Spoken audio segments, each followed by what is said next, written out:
if it's what I want to do. I am leaving, and this is starting to feel like it's right before my eyes, and I can taste it.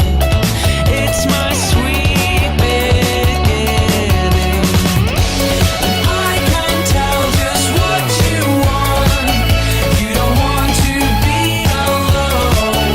You don't want to be alone. And I can't say it's what you know.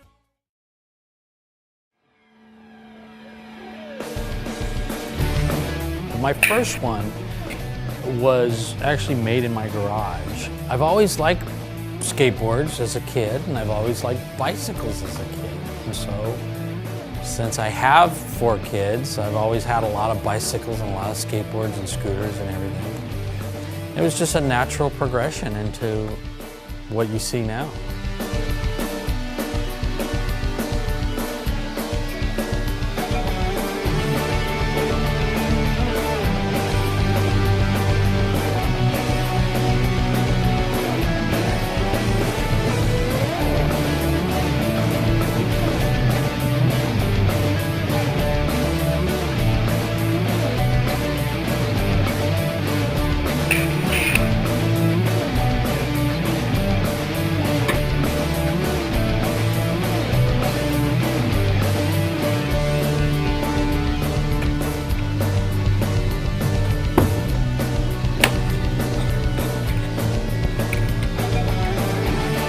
It works on the principle of leaning to turn.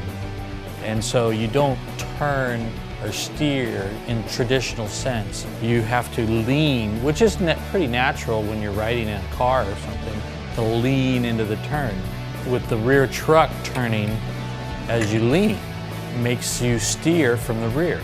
And then you can just carry that into tricks and different things. It's a lot of fun. It rolls really nice because you have a large wheel in the front and small wheels in the back. It's just, you gotta ride one to experience it. It's a whole new experience.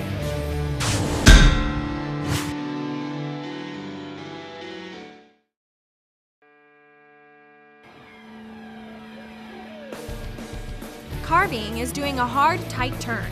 Let's watch someone carve a few times to see how it's done. Let's go back and watch it again, this time slower. To carve left, see how she straightens her right arm in preparation to turn, and then leans left. Let's watch it again. Straight right arm, lean left, and then the carve.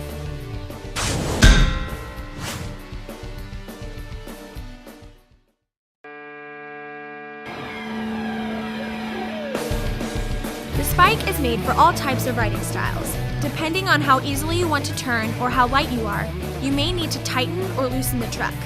To make an adjustment, get the Allen wrench and red gauge that came with your Sbyke. The factory setting will have the gauge just touching the top of the spring. New riders may find it easier to balance with a stiff spring setting. Don't overdo it. Just a few quarter cranks and you're ready to ride.